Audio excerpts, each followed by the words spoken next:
নমস্কার, শুভ সন্ধ্যা। আজকে শনিবার 21শে ফেব্রুয়ারি 2026। বাকচক্রের নতুন পথ চলা বিবেকানন্দ ঘরে ঘরের আজকে 250তম 250th সাপ্তাহিক ধারাবাহিক আলোচনা সভায় আপনাদের সকলকে সাদর অভ্যর্থনা ও আমন্ত্রণ জানিয়ে আমাদের এই অনুষ্ঠান শুরু করছি। বুঝতেই পারছেন আজকে 250তম এই উইকলি অনুষ্ঠানে আমরা একটু বেশি উত্তেজিত উচ্ছ্বসিত। সুতরাং আজকে হয়তো আমাদের এই বক্তৃতা, তরুণবাবু নিজেও বলেছেন যে আজকে হয়তো একটু দীর্ঘায়িত করবেন। উনি এই বাকচক্রের শুরু থেকে শুরু করে আজকে আমরা বাকচক্রে আজকে এই 250তম সপ্তাহ, মানে 250তম সপ্তাহ তো কম নয়, মানে 4 বছর কেন 5 বছরও পেরিয়ে গেছে। আমরা তার ইতিহাস তরুণবাবুর মুখেই শুনবেন, কারণ আমার মুখে শুনে যতটা ভালো লাগবে তরুণবাবুর মুখে শুনলে তার চেয়ে অনেক বেশি ভালো লাগবে। আর ওনার মেবারই বলতে নেই, আমার তুলনায় অনেক বেশি শার্প অ্যান্ড স্ট্রং। সুতরাং উনি সুন্দরভাবে গুছিয়ে গুছিয়ে বলবেন যে আমরা কি কি সাবজেক্ট কভার করেছি, কত কত মহৎ ব্যক্তি আমাদের এখানে এসে ফিজিক্যাল মিট যখন হতো তখন বক্তৃতা দিয়েছেন, বা আমরা কিভাবে নিচে আমাদের এই বাড়িরই একতলায় আমাদের অ্যাকচুয়ালি এই পবিত্র তখন থেকেই আমাদের সঙ্গে যুক্ত। তো সুতরাং আমাদের এই যাত্রাপথে আপনারা সবাই যে সামিল হয়েছেন এটি নিয়ে আমরা কি বলবো যে অত্যন্ত রকমের আনন্দিত, উচ্ছ্বাসিত। আশা করি আপনাদের এই আশীর্বাদ সমানভাবে আমাদের সঙ্গে চলবে এবং আমরা এই পথে যতদূর সম্ভব, যতদূর আমাদের সাধ্য আমরা এগিয়ে চলব। আর বেশিক্ষণ বোধহয় প্রাককথনের সময়, যদিও বুঝতেই পারছেন যে আজকে প্রচন্ড উত্তেজিত হয়ে বা উচ্ছ্বসিত হয়ে একটুখানি প্রাককথন আমি বাড়িয়ে বলছি, কিন্তু সেটা এই স্বাভাবিক উত্তেজনার ফলে। আশা করি আপনাদের কাছে আমি মার্জনা চেয়ে এই ঔদ্ধত্যটা নিয়েছি। আর বেশিক্ষণ সময় নষ্ট করব না, আসুন আজকে আমাদের সেই 250তম সাপ্তাহিক ধারাবাহিক আলোচনায় আমরা শুরু করি। আজকের বক্তা এবং বিষয় অপরিবর্তিত, বিষয় স্বামী বিবেকানন্দ এবং বক্তা শ্রী তরুণ গোস্বামী, যার পরিচয় নতুন করে দেবার কোনো প্রয়োজন নেই। সুতরাং আসুন আর সময় নষ্ট না করে আমাদের সেই পরিচিত প্রার্থনা সঙ্গীত, যেটা গেয়েছেন আমাদেরই এই বাকচক্রের প্রবীণতম সদস্য শ্রী রমেশচন্দ্র বন্দ্যোপাধ্যায়, তার সেই পরিচিত রবীন্দ্রসঙ্গীত বা প্রার্থনার সঙ্গীত শুনে আমাদের অনুষ্ঠান শুরু করি। ভালো থাকুন।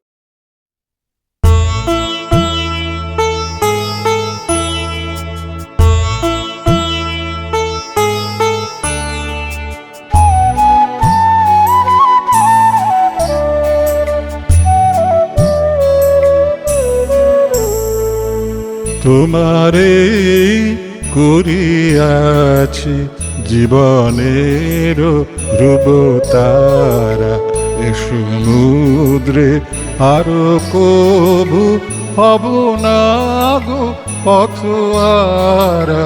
তোমারে করিয়াছি জীবনের রূপতারা।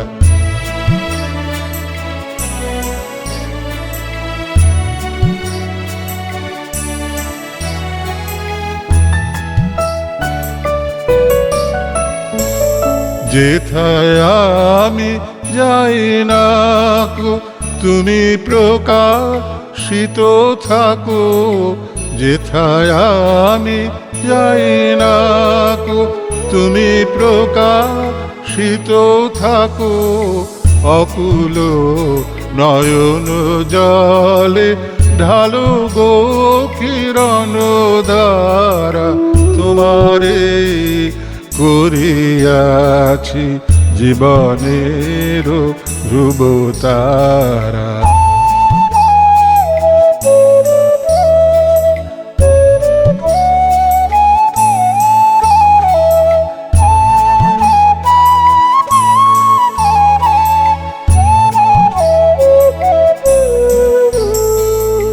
তব মুখ সদা মনে জাগিতেছে সঙ্গপানে, তিলেকো অন্তর হলে নাহিরি কুল কিনারা।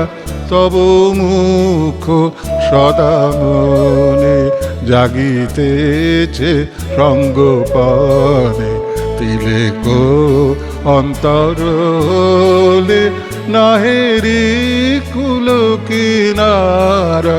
কখনো বিপথে যদি ভ্রমিতে চায় হৃদি, কখনো বিপথে যদি ভ্রমিতে চায় হৃদি, অমনীয় মুখ হেরি শরমে যে হয় সারা, তোমারে করিয়াছি জীবনের ধ্রুব তারা।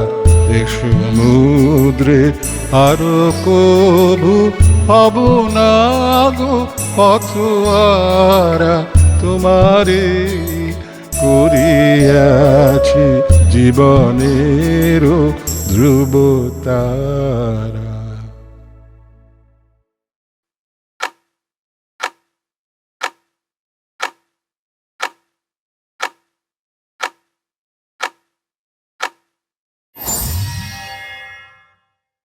সুদীপবৃন্দ, আপনারা শুনলেন সুজিতদার কাছে যে বাকচক্রর আজকে ২৫০তম অনুষ্ঠান। আজকাল একটি ইংরেজিতে কথা বলা হয় যে ডেভেলপমেন্ট বা উন্নয়ন বা উন্নতি সেটি বড় কথা নয়, বড় কথা সাস্টেনেবল ডেভেলপমেন্ট। সেটা কতদিন ধরে রাখা গেল। আমরা যখন বাকচক্র শুরু করেছিলাম তখন কখনো ভাবিনি যে বাকচক্র ২৫০টা রজনী পার করবে। এবং এই যে আমরা দীর্ঘ আমাদের পরিক্রমা, এই পরিক্রমে আমরা স্বামীজিকে নানাভাবে দেখবার চেষ্টা করেছি। এখন পত্রাবলী চলছে, এর আগে স্বামী শিষ্য সম্পাদ হয়ে গেছে, তার আগে স্বামীজির শিষ্যদের নিয়ে অবজয়ানন্দের যে বিখ্যাত গ্রন্থ আছে স্বামীজির পদপ্রান্তে, সেটি হয়ে গেছে। আমরা স্বামীজির পরিবার নিয়ে আলোচনা করেছি।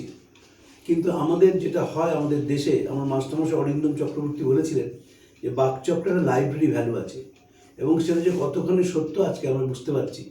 আমি রহরা রামকৃষ্ণ মিশনের যে বিবেকানন্দ সেন্টিনারি কলেজ আছে সেখানে গিয়েছিলাম বলতে, দেখলাম সেখানে একটা সাইজেবল পার্সেন্টেজ অফ স্টুডেন্টস তারা বাকচক্র শোনে, এবং তারা কিন্তু এইটাকে খুব যত্ন করে লাইব্রেরি ভ্যালু হিসেবে ব্যবহার করছে। বাকচক্রের অপরিসীম কাজ হচ্ছে লাইব্রেরি ভ্যালু। বিবেকানন্দের উৎসাহ মানুষের মধ্যে জাগিয়ে তোলা, বিবেকানন্দের প্রতি উৎসাহ, সেটি আমরা সকলেই মনে করেছি একান্তভাবে আমাদের দরকার, এবং যত দিন যাবে এর দরকারটা আরও বাড়বে। এবং স্বামীজিরা যে কথা বলেছেন, ঠাকুর বা স্বামীজি যে কথাটি বলেছেন, সেটি আস্তে আস্তে বিজ্ঞান সমর্থন করছে। আজকাল মনোবিজ্ঞান নতুন একটি বিষয় নিয়ে এসে তাকে বলে পজিটিভ সাইকোলজি, এবং এই পজিটিভ সাইকোলজি কিভাবে হয় তা নিয়ে বিস্তর পরীক্ষা নিরীক্ষা চলছে। এবং যত এই পরীক্ষা নিরীক্ষা বাড়বে তত শ্রীরামকৃষ্ণ জনপ্রিয়তম মানুষ হয়ে দাঁড়াবেন। দ্বিতীয় কথা হচ্ছে, এখন যারা সেল অ্যানালিসিস করে তারাও বলছেন যে পজিটিভ সাইকোলজি ব্যবহার করলে কিভাবে মনটাকে বাস্তবিক নেগেটিভ থেকে পজিটিভ করা যায়। বাকচক্র সেদিকেও একটা প্রয়াস। দেখুন, যত দিন যাচ্ছে মানুষের পড়ার সময় কমে যাচ্ছে, এটা অনস্বীকার্য, এটা আমাদের মানতেই হবে। সেই সময় আপনি যদি শোনেন তাতে কাজটা অনেক বেশি হয়। আপনার ইচ্ছেরও আপনি বাকচক্র শনিবার শুনলেন না, আপনি মঙ্গলবার একটু সময় পেয়েছেন, স্বামীজিরা চিঠি শুনেন, আপনার কিন্তু চিঠিটা পড়া হয়ে গেল। তারপর যারা উৎসাহী তারা আবার পত্রগুলি জোগাড় করবেন, তারা আবার পাতাটা খুলবেন, পড়বেন, সেটা অন্য কথা। এই যে শুনছেন আপনি, এর একটা প্রচণ্ড এফেক্ট আছে অন হিউম্যান মাইন্ড। শ্রীরামকৃষ্ণ বলেছে, আমি পড়েছি কম কিন্তু শুনেছি অনেক। এই যে কত কথা হতো, বিভিন্ন আলোচনা হতো দক্ষিণেশ্বরে, তিনি সেটা মন দিয়ে শুনতেন। তাই বাকচক্রের যে প্রয়াস, এটা আমি ব্যক্তিগতভাবে মনে করি, সুজিতদা মানতে রাজি হন না সবসময়, আমি মনে করি এর প্রচণ্ড ইম্প্যাক্ট আছে, প্রচণ্ড ইম্প্যাক্ট আছে। আমি প্রচুর মানুষকে জানি তারা নিয়ম করে শনিবার দিন বাকচক্র শোনেন, এবং অ্যাক্রস এজ বিভিন্ন বয়সের মানুষ শোনেন। কলকাতা নয়, আমি বাইরে গিয়েও ভক্ত সম্মেলন বা যুব সম্মেলনে বলে দেখেছি, তারা এসে বলেছে আমরা বাকচক্র শুনি। আমাদের অসুবিধাটা কোথায়? আমরা বাকচক্রে একটি বই প্রকাশ করেছি, বিবেকানন্দ ঘরে ঘরে। আমরা যে ২৫০টা বক্তৃতা হলো, অর্থাৎ এখনই ৫ খণ্ড বই বের করা যায়, কিন্তু এই বিপুল খরচ বহন করা আমাদের পক্ষে সম্ভব নয়। আমাদের দেশে দুর্ভাগ্য হচ্ছে যে যাদের হাতে পয়সা আছে তারা বাজে জিনিসে খরচ করেন, ভালো জিনিসে খরচ করেন না। ধরুন, যদি বাকচক্রের বক্তৃতাগুলো নিয়ে ট্রান্সক্রাইব করে কেউ প্রপার এডিট করে সেটাকে বই হিসেবে বের করেন, তাতে কত মানুষের উপকার হবে তার ইয়ত্তা নেই। কেন এডিট করতে বলছি? কারণ বহু জায়গায় বক্তৃতায় রিপিটেশন আছে, সেইগুলো ঠিক করে যদি করা যায়, কেউ যদি এগিয়ে আসেন তাহলে চমৎকার হয়। কিন্তু নাচ গানে যে টাকা দেওয়া যায় তার 1/100 পেলে আমাদের বই বেরিয়ে যায় 5 খণ্ড। নাচ গানে যা খরচ করা হয়, কিন্তু আমরা সে টাকা পাই না, ফলে বই প্রকাশ করতে পারি না। আমরা নিরন্তর চেষ্টা চালিয়ে যাচ্ছি যে যদি কোনোভাবে এই বই প্রকাশ করা যায়, যদি কোনোভাবে আমরা বই থাকলে কি হয়, দুই মলাটের মধ্যে স্বামীজিকে ধরা যায় এবং স্বামীজির কথা মানুষের কাছে আরো বেশি করে পৌঁছানো যায়। আমরা নিরন্তর প্রয়াস চালিয়ে যাচ্ছি, নিশ্চয়ই কোনো না কোনো দিন সফল হব এই বিশ্বাস নিয়ে আজকে 250তম যে আমাদের বাকচক্রের অনুষ্ঠান, সেইটি স্বামীজির একটি চিঠি পড়ে আমি শুরু করছি। 1900 সালে লেখা চিঠি স্বামী তুরীয়ানন্দজি মহারাজকে, সেটি পড়ে আমি আজকে অনুষ্ঠানটি শুরু করছি। স্বামী চিঠি লিখছেন স্বামী তুরীয়ানন্দজিকে। তিনি আমেরিকায় আছেন তখন। একটা প্লাস ডেজার্ট ইন প্যারিস, অগাস্ট 1900 সালে চিঠি লিখছেন স্বামীজি। আমরা যদি স্বামীজির চিঠি মন দিয়ে পড়ি দেখব যে যত স্বামীজির দেহত্যাগের দিন এগিয়ে আসছে, চিঠির মধ্যে একটা বিদায়ের সুর আমরা শুনতে পাচ্ছি। এটা তো প্রায় শরীর চলে যাওয়ার প্রায় 2 বছর আগে লেখা চিঠি। সেখানেও দেখা যাচ্ছে স্বামীজি নিজেকে গুটিয়ে নিচ্ছেন। বেলুড় মঠের তৈরি করে দিয়েছেন, বেলুড় মঠের আর কোনো কাজ স্বামীজির নেই বলে স্বামীজি মনে করেন, অতএব তিনি যাওয়ার জন্য প্রস্তুত। স্বামীজির বন্ধু ছিলেন ব্রহ্মবন্ধ উপাধ্যায়। তিনি স্বামীজিকে অনুরোধ করেন, চলো আরেকবার নতুন করে পাশ্চাত্যে বেদান্তের প্রচার করি। স্বামীজি বলেছিলেন যে আমার শরীর একেবারে ভেঙে গেছে, মঠ তৈরি হয়েছে, এই মঠটাকে কোনো রকমে সাজিয়ে গুছিয়ে আমি চলে যেতে পারলেই বাঁচি। ব্রহ্মবন্ধ উপাধ্যায়ের সঙ্গে তিনি আবার পাশ্চাত্যে গিয়ে প্রচার করতে চাননি। এবং আজকে যে চিঠি পড়ব, চিঠির ছত্রে ছত্রে স্বামীজির সব যে গুটিয়ে নিয়েছেন নিজেকে, সেটির কথা বারবার ফুটে উঠেছে। আমরা সেই চিঠিটি পড়েছি, জোসেফিন ম্যাকলাউডকে লেখা আমেরিকা থেকে চিঠি। সেই চিঠিতে স্বামীজি বলছেন যে কিভাবে স্বামীজি সেই শিব পার কারো মেরা নাইয়া, জীবনের তরিটিকে তিনি পার করার জন্য শিবের কাছে অনুরোধ করছেন। এবং অপূর্ব সেই চিঠি, যাই প্রভু যাই, সেটা আমরা আলোচনা করেছি বিশদে এই বাকচক্রের অনুষ্ঠানে। যাদের স্মরণে আছে, যারা পুরনো দিনেরটা শুনে নিতে পারেন, সেটা চিঠি আলোচনা হচ্ছে। আজকে হরিশ মহারাজকে লেখা চিঠি স্বামী তুরীয়ানন্দজিকে, সেইখানেও দেখুন স্বামীজির একেবারে বিষাদের সুর। স্বামীজি প্যারিস কংগ্রেস সম্বন্ধে বলছেন, হিস্ট্রি অফ রিলিজিয়ন্স হচ্ছে সে কিছুই নয়, জনকুড়ি পণ্ডিতে পড়ে শালগ্রামের উৎপত্তি, জিওবার উৎপত্তি ইত্যাদি বাকসাদ করেছে, আমিও খানিক বাকসাদ তাই করেছি। একেবারে কলকাতার বাংলায় লেখা চিঠি, যে প্যারিস কংগ্রেসটা নিয়ে স্বামীজি 2 লাইনে ছেড়ে দিয়েছেন যে প্যারিসে কি হয়েছে। ফ্রেঞ্চে বলেছিলেন, সেটা একবারও বললেন না। আমার শরীর মন ভেঙে গেছে, বিশ্রাম অত্যাবশ্যক, তার উপরে একে নির্ভর করার লোক কেউ, তার উপর একে নির্ভর করার লোক কেউ নেই, তাই আমি যতক্ষণ থাকবো আমার ওপর ভরসা করে সকলের অত্যন্ত স্বার্থপর হয়ে যাবে। এই দুটো জিনিস স্বামীজি রিয়েলাইজ করেছিলেন। এক, স্বামী যতদিন শরীরে থাকবেন সবকিছুই স্বামীজির ওপর নির্ভর করবে। স্বামীজি কোন সিদ্ধান্ত নেন, স্বামীজি কিভাবে মঠ চালান ইত্যাদি সবাই নির্ভর করবেন। স্বামীজি এই নির্ভরতাটা চাইতেন না, না চাইলে তো উপায় নেই, মানুষটা তো বিবেকানন্দ, ফলে তার উপর নির্ভর করতেই হবে। স্বামীজি একটা চিঠিতে লিখেছিলেন যে আমি বক্তৃতা দেব, আমি যাব, আমি লিখব, তোমরাই সব নামে খামোখা ভুঁড়ি উপুর করা মহাপুরুষ। এই চিঠিও তিনি গুরু ভাইদের লিখেছিলেন। কিন্তু গুরু ভাইদের ওভার ডিপেন্ডেন্সকে স্বামী সহ্য করতেন না, বলতেন প্রত্যেকেই নিজে দাঁড়াক, নিজে কাজ করুক ইত্যাদি। এবং সংঘ কিভাবে চালাতে হবে সে সম্বন্ধে একটি চিঠিতে বলেছেন, আমরা সেটিও আলোচনা করেছি, যে ও কিছু পারে না, ও কিছু জানে না, সাথে একটু মুচকি হাসি, যে কোনো প্রতিষ্ঠানের ভেঙে পড়ার পক্ষে এইটুকুনি যথেষ্ট। কিন্তু এইখানে স্বামীজি বলছেন আমার বিশ্রামের প্রয়োজন। এবং আমরা জানি যে মিশর থেকে হঠাৎ কলকাতায় ভারতবর্ষে ফিরে এসেছিলেন কাউকে না জানিয়ে। বম্বেতে ট্রেনের মধ্যে মনমথনাথ ভট্টের সঙ্গে দেখা, তিনি অবাক হয়ে গিয়েছিলেন স্বামীজিকে দেখে এবং বুঝতে পারছেন না কথা বলবেন কি বলবেন না, কারণ হঠাৎ স্বামীজি বসে রয়েছেন ট্রেনের কামরায়। তারপর কলকাতায় চলে এলেন, হাওড়া স্টেশন। আমি যতবার হাওড়া স্টেশনে যাই মনে হয় যে লোকটিকে নিয়ে 1897 সালে এত উন্মাদনা, মানুষ যুবকেরা ঘোড়ার গাড়ির ঘোড়া খুলে দিয়ে তাকে টেনেছে শিয়ালদা স্টেশনে। এই 19শে ফেব্রুয়ারি সেই দিন, সেই মানুষটি যখন দ্বিতীয়বার ফিরলেন তখন পাশে কেউ না, হাওড়া স্টেশনে নামলেন, ঘোড়ার গাড়ি ভাড়া করলেন এবং বেলুড় মঠে গিয়ে রাত্রিরে পৌঁছলেন। মানুষটার কতখানি উইথড্রয়াল হলে এটা হতে পারে। তিনি গুরু ভাইদেরও কাউকে জানাননি যে তিনি আসছেন কলকাতায়। এখনকার যারা ঐতিহাসিক, যারা গবেষক, তারা বলছেন তার প্রধান কারণ হচ্ছে পুলিশকে জানতে দিতে চাননি। এটা কেউ মানবেন না, কিন্তু আমি নিশ্চিত আমার ছেলে ইতিহাসের ছাত্র, তার ইচ্ছা আছে রামকৃষ্ণ আন্দোলন নিয়ে পোস্ট ডক্টরাল করার। আমাকে বারবার বলছিল এই হচ্ছে কারণ। কারণটা হচ্ছে পুলিশ এইভাবে নজর রেখেছিল স্বামীজির ওপর। স্বামী তো বলে গেলেন না কিছু, সব খবর রাখতেন। তাই জানালেই না বেলুড় মঠে কবে ফিরছে, জানালেই স্বামীজির বিপদ হতো। কারণ পুলিশেরা টার্গেট করে রেখেছিল স্বামীজিকে, এবং অ্যাডমিনিস্ট্রেশন যখন কাউকে টার্গেট করে সে বড় ভয়ঙ্কর অবস্থা হয়ে যায়।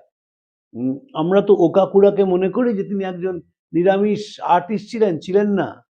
জাপানে 3টে দল ছিল, একটা রাজা, একটা বিপ্লবী সংস্থা এবং আরেকটি সাধারণ মানুষ। সেই বিপ্লবী সংস্থার নেতা ছিলেন ওকাকুরা। তিনি নেমন্তন্ন করতে এসছেন স্বামীজিকে। ফলে স্বামীজি যেখানেই গেছে নিজের সম্বন্ধে বলেন, অটোবায়োগ্রাফি লেখেননি তো। স্বামীজি সব জায়গায় এই বিপ্লবের কথা বলেছে, বিপ্লবের মানুষের জাগরণের কথা বলেছে। ব্রিটিশ সাম্রাজ্যে মানুষের জাগরণটাই কিন্তু বিপ্লব।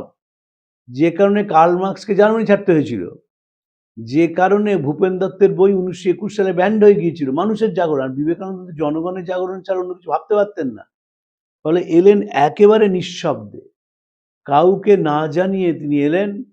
বেলুড় মঠে যখন খাবার হচ্ছে তিনি সেখানে গিয়ে পৌঁছলেন, এবং সবাই দেখে অবাক হয়ে গেলেন স্বামীজি ফিরে এসছেন। খবরটা অবধি কাউকে দিলেন না, কোনো জিনিস বিদেশ থেকে নিয়ে এলেন না। তখনই মানসিকভাবে তিনি নিজেকে গোটাতে শুরু করেছেন। এর আরো বহু কারণ ছিল, সেটা আমি বাকচক্রে আলোচনা করতে চাই না। তার কারণ হচ্ছে মানুষ এত কম জানেন, এটা বললেই সুজিতদাকে লিখে ফোন করে পাগল করে দেবেন। কিন্তু স্বামীজির এই যে স্বামীজি ভেঙে পড়ার কারণটাকে, এর কারণ ছিল। এ সম্বন্ধে আমার সঙ্গে মণিশঙ্কর মুখার্জির দীর্ঘ আলোচনা হয়েছিল যে স্বামীজি ভাঙলেনটা কেন। আমি তা নিয়ে একটা কথাও এখানে বলবো না। তার কারণ সামনাসামনি দেখা হয় না শ্রোতাদের সঙ্গে, এবং শ্রোতারা মারাত্মকভাবে কম পড়েন। কম পড়াশোনা করলে এসব আলোচনা করা যাবে না। অনেকটা পড়া থাকলে আলোচনা করা যেত, কারণ তারাও আবার খুঁজে খুঁজে বই দেখে পড়তেন। আমি ফেসবুক খুব করি, বক্তৃতা বিভিন্ন জায়গায়। আজকাল নতুন শুরু হয়েছে আমার বানান ভুল ধরা। বিবেকানন্দ একসঙ্গে লেখা যায় না। আমি যে ফোন ব্যবহার করি সেই ফোনে যে বাংলা রয়েছে, যেই আপনি বিবেকানন্দ একসঙ্গে লিখবেন সঙ্গে সঙ্গে শেষে মূর্ধন্য ডয় ডয় চলে আসে। বিবেক আলাদা লিখি আনন্দ। তারা বলছে আপনি এমন করে লিখছেন যেন মনে হয় আনন্দটা তার পদবী। তারা কারোর মনে হচ্ছে না ওই মানুষটা এত সীমাহীন মূর্খ, ওর মনে হচ্ছে। উনি জানেন না যে ফেসবুকে সবসময় যে আমরা ইংরেজিতে বাংলা টাইপ করি, তো ফলে কখন যে শব্দটা ভেঙে যায় সে বোঝা যায় না। ধরুন আপনি মানে চেষ্টা করে মহাপ্রজ্ঞানন্দ লিখতে পারবেন না একসঙ্গে, পারবেন না। কেন? এই বাংলাটা খুব একটা ইংরেজি স্ক্রিপ্টে কমন নয় বলে লেখা যায় না। যেখানে GYA বা JNAYA লিখতে হয় সেইখানে সমস্যা হয়। কিন্তু ওই যে, এবং সকলেই পণ্ডিত, ওই লিখেই মনে করলেন যে বিরাট কিছু করে ফেললাম। এটা আমার কিছু নেই। এখানেও স্বামীজির রেফারেন্স দিচ্ছি। কলকাতায় পণ্ডিতেরা এসছেন স্বামীর সঙ্গে কথা বলতে, সেখানে স্বামীজি এক জায়গায় অস্থির জায়গায় স্বস্তির জায়গায় অস্থি বলে ফেলেছে। সঙ্গে সঙ্গে তারা একটু তাচ্ছিল্য করেছেন। স্বামীজি নিজেকে ঠিক করে নিয়ে বলছেন অনেক বছর সংস্কৃত বলার অভ্যেস নেই। তারপরে দামি কথা বলেছিলেন, দেখলি তো, শীর্ষকে বলছে, দেখলি তো বাঙাল, আমরা চিরকাল ওই তার খোলটা নিয়ে রইলাম, আমের ছালটা নিয়ে রইলাম, ভেতরে কোনোদিন প্রবেশ করার চেষ্টা করলাম। আমাদের ধারণায় তাই, এবং সবাই মনে করেন সবকিছু সম্ভব, সবাই সবকিছু সম্ভব মনে করেন। সেই জন্য এটি বলছি না। স্বামীজির ভেঙে পড়ার অনেক কারণ ছিল, যে যতটুকুনি আমি পাবো বলবো, যতখানি বলা যায়, কিন্তু তার বাড়তি বলবো না। প্রথম কারণটি হচ্ছে স্বামীজি ভাবেননি যে ইংল্যান্ডের কাজ স্বামীজির কোনো ফল দেবে না।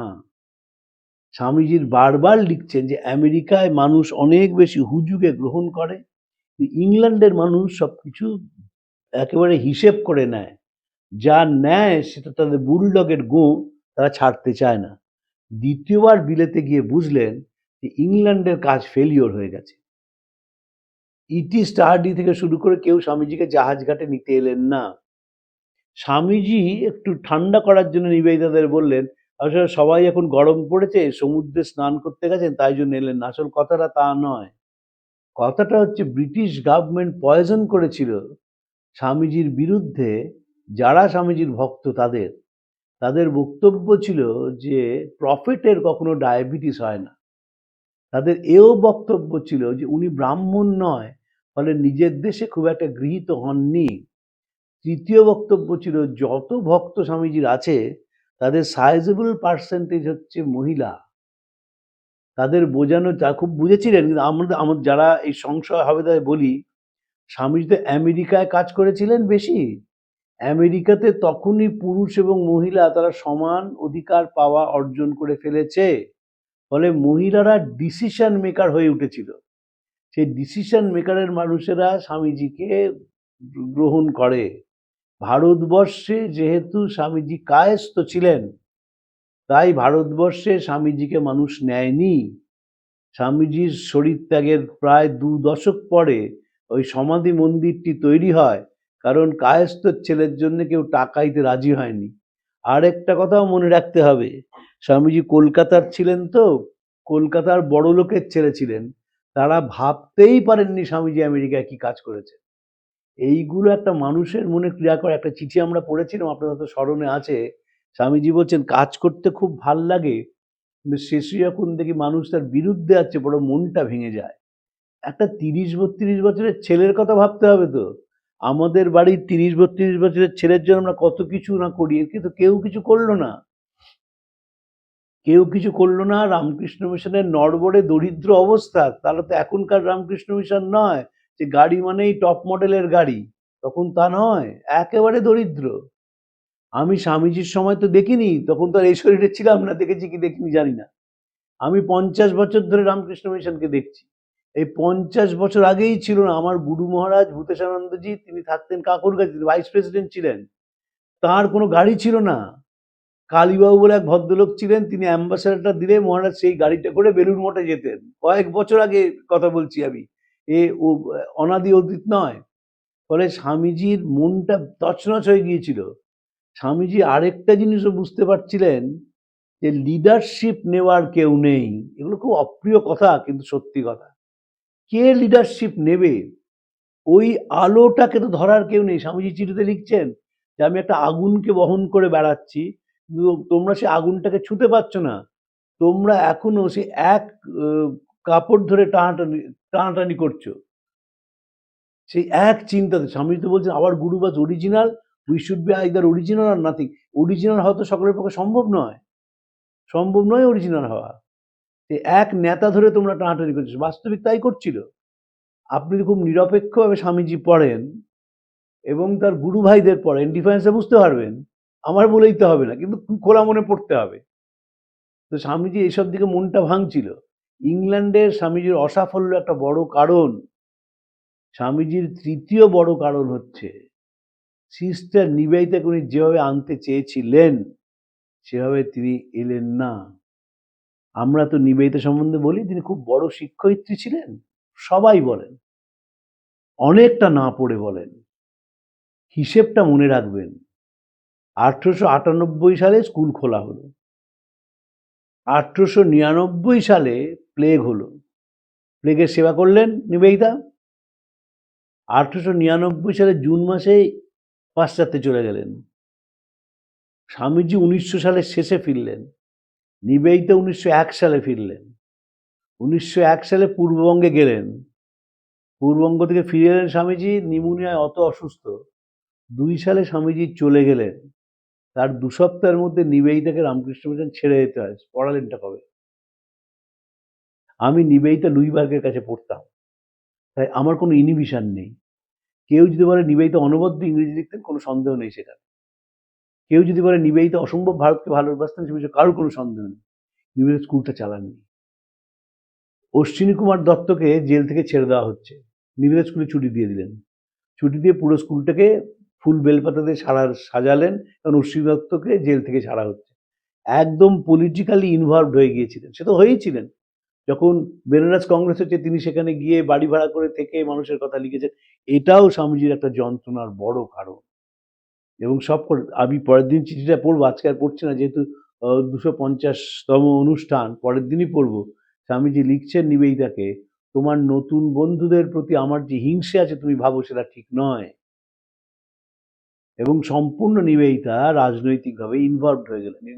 বিবেকানন্দ চাইতেন না। বিবেকানন্দ বুঝতে পেরেছিলেন যে রামকৃষ্ণ মিশনের মধ্যে দিয়ে সেবা কাজ চালিয়ে যেতে হবে। ঠাকুরের সমন্বয়ের ভাব প্রচার করতে হবে, সমাজে যে কুপ্রথাগুলো আছে সেগুলো ভাঙতে হবে, সব মানুষকে সমান অধিকার দিতে হবে এবং যারা পিছিয়ে পড়ে তাদের আলোর নিচে নিয়ে আসতে হবে। এইটা ছিল তার মিশন। সেইখানে যদি পলিটিক্যাল ইনভলভড হয়ে যান তাহলে মিশনটা বন্ধ হয়ে যাবে, তিনি খুব ভালো করে জানতেন। এবং বারবার তিনি বলছেন, I am neither a politician not a political agitator. কেন বলছেন তিনি? বলছেন হচ্ছে যে কারণ ইংরেজরা তখনই প্রচার করতে শুরু করেছে যে সন্ন্যাস বিদ্রোহ আসছে, এই রামকৃষ্ণ মিশন তাতে অংশগ্রহণ করছেন। কেন ভাবছেন? কারণ এরা অন্য প্রতিষ্ঠানের মতো পুজো অর্চনায় নেই। যদি সাধুরা রাস্তায় বেরিয়ে নগর সংকীর্তন করতেন, হাতে পতাকা নিয়ে বেরোতেন, কোনো সমস্যা হতো না। দেখতেন যে এরা কিছুই করছে না, প্লেগ হচ্ছে এরা সেবা করছে, এবং যেখানে গভর্নমেন্ট ফেল করছে এরা সেখানে গিয়ে সেবা করছে। এইটা সাহেবরা কেঁপে উঠেছিলেন। সেই ব্যাকড্রপটা সবসময় বুঝতে হবে। মনে রাখতে হবে একটা মানুষ যার আনট্রিটেড ডায়াবেটিস, তার উপর যদি এই মেন্টাল স্ট্রেন হয়, তিনি যে ৩৯ বছর বয়স অব্দি বেঁচে ছিলেন সেটাই বড় কথা। আমরা তো এখনই বলি যাদের বেশি ডায়াবেটিস হয়, ডায়াবেটিস কমছে না, তাদের ডাক্তাররা বলেন স্ট্রেস নেবেন না। এর স্ট্রেসটা ভাবুন, যখন শরীর চলে যাচ্ছে, ৩-৪টি মাত্র সেন্টার, কলকাতায় বেলুড় মঠ, মায়াবতী, বেনারসের সেবাশ্রম, মুর্শিদাবাদের কাজ, এই 4টে রূপ নিয়েছে। কঙ্করের সেবাশ্রম রূপ নিতে চলেছে। এই অবস্থায় স্বামীজি পৃথিবী ছেড়ে চলে যান। এটা সবসময় মনে রাখতে হবে। একটা অসুস্থ মানুষ, তার স্ট্রেসটা ভাবুন। আমি তো প্রায় একটা কথা বলি, যারা আমার বন্ধু বান্ধব সন্ন্যাসী মহারাজ আছেন তাদের। স্বামীজি একটা চিঠি লিখেছিলেন, খুব দুঃখের লেখা সেই চিঠি, যে তোমরা শারদানন্দকে আন্ডারওয়্যার পরতে দিলে, আমাকে কৌপিন পরতে বাধ্য করলে। ওই বলার জন্য যে স্বামী সব মানেন। কি হলো, যেই কৌপিন পরতে বাধ্য করলেন, প্যাঙ্ক্রিয়াসটা তো গেছে, প্যাঙ্ক্রিয়াসে আরো চাপ পড়তে শুরু করলো। কিন্তু এই ফিজিওলজিক্যাল সেন্সটা কারুর ছিল না। কৌপিন পড়তে যেই বাধ্য করে, স্বামীজির মাথার চুল চলে গেল। চুল রাখলে কি হতো? সবাই বলতো, আরে দেখেছিস কিরম কায়দার চুল। ন্যাড়া খুব ন্যাড়া হতে বাধ্য হলেন। স্বামীজি দেখবেন ভারতবর্ষে এসে আর ওই চুল নেই। বিদেশে সেই বাহারি চুল, থাক থাক করা চুল, আর এখানে মুন্ডিত মস্তক। ওটা বাধ্য করা হয়েছিল। কারণ আমাদের ভারতবর্ষের মানুষ, আমরা ভীষণ আর্টিফিশিয়াল পৃথিবীতে থাকতে ভালোবাসি। ধরুন, আমরা যদি পুজোর ঘরে কেউ জুতো পরে যায়, তাহলে আপনি তো ভগবানের হয়ে তাকে নিষেধ করছেন। ভগবান কি আপনাকে বলে জুতো পরে আসিস না? বলেননি তো। ভগবান তো কোনো মানুষের শারীরিক অক্ষমতা বুঝতে পারছেন। আমি যেমন একজন খুব বড় সাহিত্যিককে জানি, তার 3টে আঙুল নেই পায়ের, তিনি মোজা পরে থাকেন, তার মোজা খুলে যাওয়া সম্ভব নয়। তাকে বহু জায়গায় বলতে শুনেছি যে মন্দিরের মাতব্বররা বলছে আপনি মোজাটা খুলে আসুন, মোজা পরলে নাকি ধর্মাচরণ হবে না। এর বিরুদ্ধে স্বামীজির লড়াই, সেই লড়াইয়ে তিনি আশ্রয় দেখছেন তিনি একা হয়ে যাচ্ছেন। এবং রামকৃষ্ণ মিশনের যারা ছিলেন, শারদানন্দজি এবং অভেদানন্দজি বিদেশে গিয়েছিলেন, পরে ত্রিগুণা তীর্থানন্দজি গেলেন। বাকিদের ধারণাই তো ছিল না যে পাশ্চাত্যরা কতখানি অ্যাডভান্স। আমাদেরই ছিল না। আমরা তো মুখে বড় বড় কথা বলি। ধরুন, যখন টেলিভিশন আসেনি, কম্পিউটার নেই, ইন্টারনেট নেই, 1966 সালের ওয়ার্ল্ড কাপ হয়েছিল, ইংল্যান্ড জিতেছিল ফুটবলে, ববি মুর। কেউ খেলা দেখেছিল যারা বিদেশে না গেছে? আমরা জানতেই তো পারতাম না যে বিদেশের খেলা কেমন হয়, ফুটবলের স্ট্যান্ডার্ডটা কি। 1970 সালে ব্রাজিল যখন জুরিরিমে কাপ পায়, সে খেলা এখন আমরা পুরনো ছবিগুলো দেখি। কিন্তু টেলিভিশন যেই এলো, যেই কমিউনিকেশনটা গ্লোবাল হয়ে গেল, আমরা রাতারাতি আমাদের ভেতরে পরিবর্তন হলো। এটা ঘটনা, এটা মানতে হবে এগুলো। তো বিবেকানন্দ তো পাশ্চাত্যরা দেখেছিলেন। পরিব্রাজক গ্রন্থে লিখছেন, বিচিত্র যান, বিচিত্র পান, সুসজ্জিত ভোজন, বিচিত্র পরিচ্ছেদে লজ্জাহীনা বিদুষী নারীকুল, মধ্যে মধ্যে গঙ্গা জল পান, আর ঋষিকেশের হর হর মহাদেব। ওই যে সভ্যতার চাকচিক্য, সেটা দেখেছিলেন স্বামীজি। নয়তো কত একটা মানুষ কতখানি অ্যাডভান্স হয়ে লিখতে পারেন, যদি আমার পয়সা থাকতো তোমাদের সবাইকে আমি আমেরিকা ঘুরিয়ে নিয়ে যেতাম। কেন লিখছেন? এই অ্যাডভান্সমেন্টের জন্য। সেইখানে স্বামীজি দেখছেন যে কলকাতা সেই বস্তা পচা ভাব। ঠাকুর বলেছিলেন তো, কলকাতার মানুষেরা পোকার মতো কিলবিল করে বেড়াচ্ছে। এই যে সেকেন্ড সিটি আফটার লন্ডন, ওই ম্যানশনে হয়েছিল। মন এতটুকু তখনও পাল্টায়নি, এখনো পাল্টায় না। এখনো মন এতটুকু পাল্টায়নি। এবং বিবেকানন্দের সেটা বিরাট যন্ত্রণা ছিল। লোকের সঙ্গে ব্যবহার করতে গেলে দিনরাত মনোকষ্ট, কাজেই ডট ডট সব লিখে ডট ডট পড়ে আলাদা হয়ে গেছি। এখন আমি লিখে দিচ্ছি যে কারো একাধিপত্য থাকবে না, সমস্ত কাজ মেজরিটির অধিকাংশের হুকুমে হবে, সেই মতো ট্রাস্ট ডিড করে নিলেই আমি বাঁচি। বারবার বলছেন ট্রাস্ট ডিড করো, সবাই মিলে চালাও ডেমোক্রেসি। আমি রামকৃষ্ণ মিশনের কার্যপ্রণালী নিয়ে বলতে চাই না, আমি জানি, কিন্তু পাবলিককে জানানোর দরকার নেই। কিভাবে ডেমোক্রেসিটা স্বামীজি তৈরি করেছিলেন সেটা অকল্পনীয়। প্রেসিডেন্ট মহারাজ ইলেক্টেড, নমিনেটেড নন, এবং ডে টু ডে অকারেন্স। স্বামী হিরণ্ময়ানন্দজি তিনি বলতেন যে আমি জেনারেল সেক্রেটারি নই, আমি সিইও। তাদের যে কিভাবে ডে টু ডে ডেমোক্রেটিক্যালি ডিসিশনটা নেওয়া হয় আমি বলতে চাই না, আমি বলবোও না কোনোদিন, কিন্তু আমি জানি পুরোটা। স্বামীজি সেটা তৈরি করে গেছে, ট্রাস্ট ডিড করার জন্য পাগল হয়ে গেছেন বিদেশে, সই করে দাও। কারণ তোমরা সিদ্ধান্তটা নাও, তোমরা সিদ্ধান্ত না নিলে সব আমার দিকে চেয়ে থেকো না। ডিক্টেটোরিয়াল ফর্ম অফ সিস্টেম তো চালু করেননি, এবং ডেমোক্রেসিটাকে বিদেশে দেখেছিলেন। এদেশে তো গণতন্ত্র নেই, পরাধীন দেশ, কিসের গণতন্ত্র? ওই বিদেশে দেখেছিলেন যে গণতন্ত্রের সুদিকটা কোথায়, সুফলটা কোথায়। এই বৃত্তান্ত এ পর্যন্ত। এখন তোমরা যা হয় করো, আমার কাজ আমি করে দিয়েছি, ব্যাস। এরপরে লাইনটা সাংঘাতিক, কিন্তু সাংঘাতিক লাইন। গুরু মহারাজের কাছে ঋণী ছিলাম, প্রাণ বার করে আমি শোধ দিয়েছি সে ঋণ, সে কথা তোমায় কি বলবো। দলিল করে পাঠিয়েছি সর্বা কর্তৃত্ব ছাড়া বাকি সব সই করে দিয়েছি। এই বলছেন গুরু মহারাজের কাছে ঋণ ছিল, সে ঋণ আমি কাজ করে শোধ করে দিয়েছি। এই যে ঋণটা কিসের? ঋণটা হচ্ছে ভারতবর্ষের মানুষকে জাগরণের দায়। সেই দায়টা তার ছিল এবং সেটা তিনি শোধ করে দিয়েছেন। গঙ্গাধর, তুমি, কালী, শশী, নতুন ছেলেরা, এদের ঠেলে ওই রাখাল ও বাবুরামকে কর্তা করে দিচ্ছি। গুরুদেব বড় বলতেন, এ তাঁর কাজ, প্রাণ ধরে সই করে দিয়েছি, এখন থেকে যা করব সে আমার কাজ। এই স্বাধীনতা চাইছেন।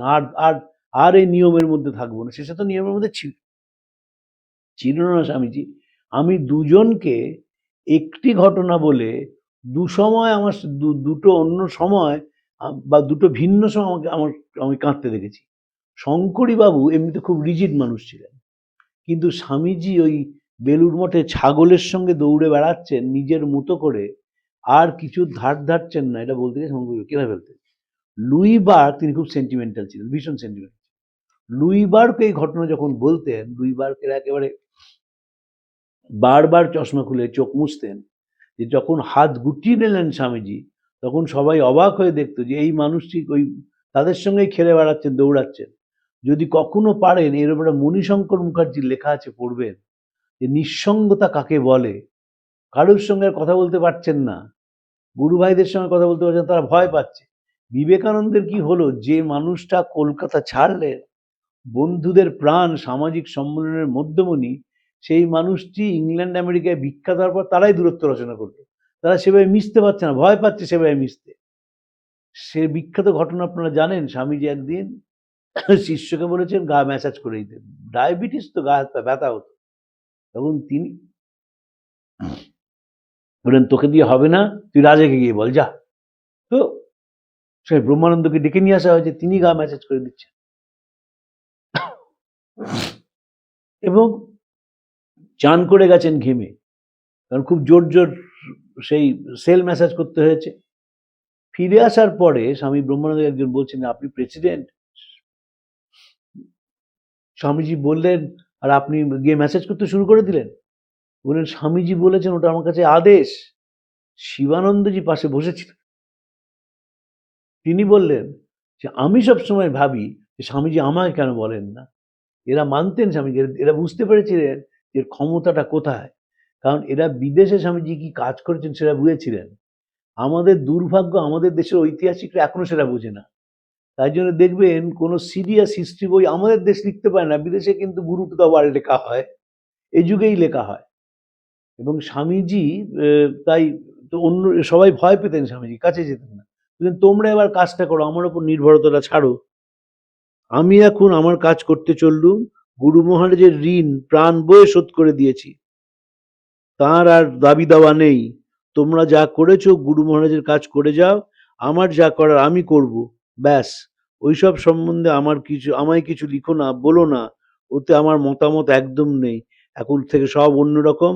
ইতি নরেন্দ্র, সকলকে আমার ভালোবাসা। এই যে গুটিয়ে নিলেন, একেবারে গুটিয়ে নিচ্ছেন। আমার এক দাদা আছেন, বন্ধু, তিনি খুব বড় ডাক্তার, তার নাম ডক্টর প্লাবন মুখোপাধ্যায়। তিনি খুব বড় কার্ডিওথোরাসিক সার্জন। আমি প্লাবনদার নাম আগেও বলেছি। হার্ট অ্যাটাক, যাদের ডায়াবেটিস থাকে আনট্রিটেড বা ট্রিটেড ডায়াবেটিস কিন্তু আনকন্ট্রোলড, তারা একসময় বুঝতে পারেন জীবনের আলোটা নিভে আসছে। আলোটা নেভা নাকি বোঝা যায়। কি হয়, ভেতর থেকে একটা ভয়েড তৈরি হয়। আমি ইদানিংকালে খুব নিয়ার ডেথ এক্সপিরিয়েন্স পড়ছি। এই ভয়েড একটা হয় আমার, তার কারণ হচ্ছে আমার মনে হয় আমাদের শাস্ত্রে আছে যে মানুষ নিস্তব্ধতা অনুভব করে। নিস্তব্ধতাটাই হচ্ছে মৃত্যুর পদধ্বনি। কারণ মানুষ যখন অনন্তের সঙ্গে মিশে যায়, যেটা আমাদের শাস্ত্রে বলেছে বারবার, তার আগে মানুষ নিস্তব্ধ হয়ে যায়। এই ভেতরটা যখন নিস্তব্ধ হয়ে যায়, তখন আর পৃথিবীর কোনো কাজ মানুষের ভালো লাগে না। এবং এটি কিন্তু বহু মানুষের জীবনে হয়। ভাববেন না শুধু স্বামীজির জীবনে হয়েছে। দীর্ঘ জীবন, অত্যন্ত সফল, সংসারের সব কাজ করেছেন, হঠাৎ কাজ করার ইচ্ছে চলে গেল। তার ওই মৃত্যুর পদধ্বনিটা শোনেন বলে তখন মনে হয় আজ আর কোনো কাজ করব না, বাকি দিনটা নিজের মতো করে বাঁচি। একটা ছোট চিঠিতে স্বামীজি দুবার লিখলেন, গুরুদেবের সব ঋণ শোধ করে দিয়েছি। এগুলো ভাবতে হবে। এ তো আপনি যদি বলেন একটা দৃষ্টিভঙ্গি থেকে এটা অহংকার, যে পুত্র পিতার ঋণ শোধ করার কথা বলছে, তা নয়। গুরুদেব যে কাজ তার উপর দিয়েছিলেন, স্বামীজি মনে করছেন সেই কাজ সম্পন্ন হয়েছে। কি দিয়েছিলেন তো আমরা জানি না, আমরা তো আভাস পাই মাত্র। গুরুদেব কি বলেছিলেন তাকে তিনি কোথাও বলেননি, গুরুদেবও বলেননি। শুধু গুরুদেব বলেছিলেন যে চাবি বন্ধ করে দিলাম, সময় মতো খুলে দেবো, এছাড়া কিচ্ছু বলেননি। ফলে এই যে গুরুদেবের কথা তিনি বলছেন যে এখন আমি আমার মতো থাকবো, একটা ৩৯ বছর, তখন ৩৭ বছর বয়স, তার মনের যন্ত্রণাটা ভাবুন। এই যন্ত্রণাটা আমাদের অনুভব করতে হবে। রামকৃষ্ণ ভাব আন্দোলন যন্ত্রণাটাকে সহ্য করার আন্দোলন, হুজুগের আন্দোলন নয়। আজকাল একটা নতুন জিনিস হয়েছে, রিলিজিয়াস ট্যুরিজম খুব হয়েছে, পবিত্র করে। কাঁড়ি মানুষ নতুন নতুন সেন্টারে যায়। মহারাজ কপির তরকারিটা যা করেছেন চমৎকার।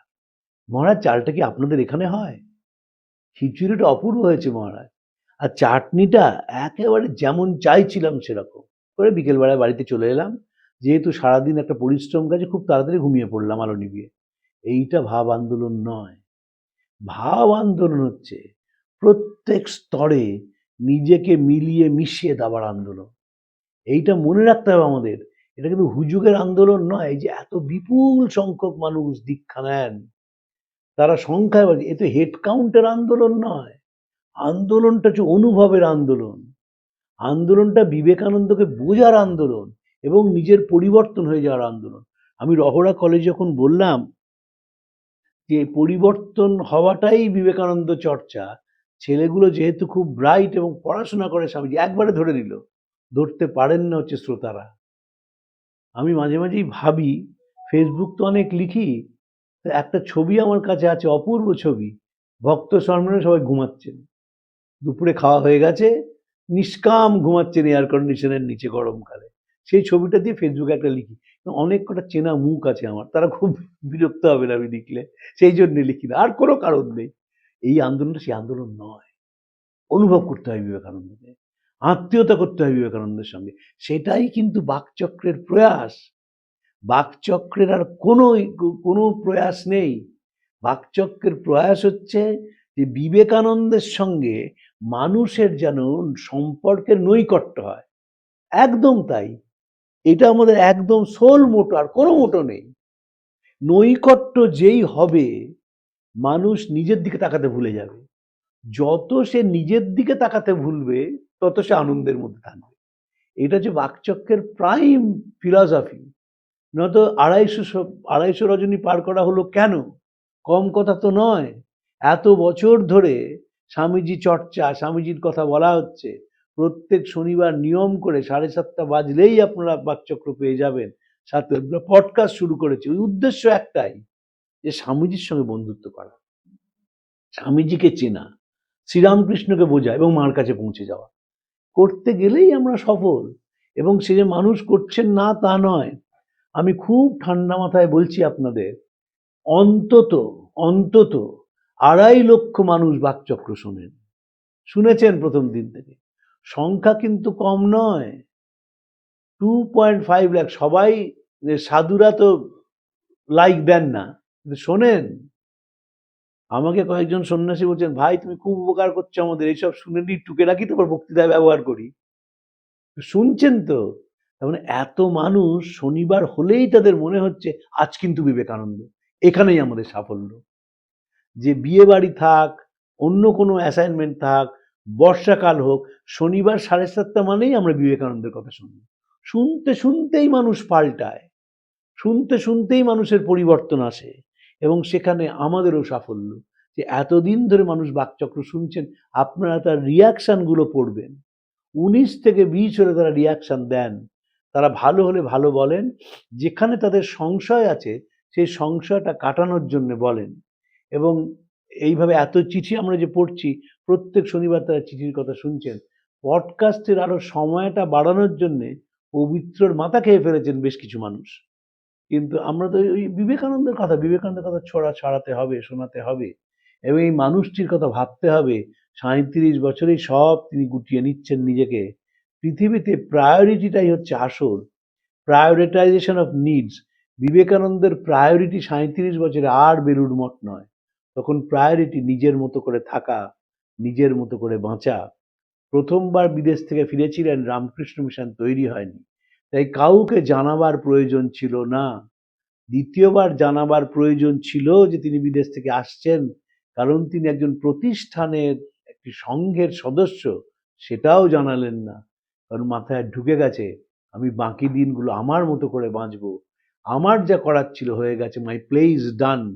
এখন বসে থাকবো মৃত্যুর জন্য, এবং যতক্ষণ না সেটি আসছে ততক্ষণ নিজের মতো করে থাকবো। আপনাদের নমস্কার জানিয়ে শেষ করছি। আপনাদের শুভেচ্ছা জানাই যে আপনারা ভালো থাকুন, আনন্দে থাকুন এবং বিবেকানন্দকে নিয়ে বাঁচুন। प्राणाराम प्राणाराम प्राणाराम।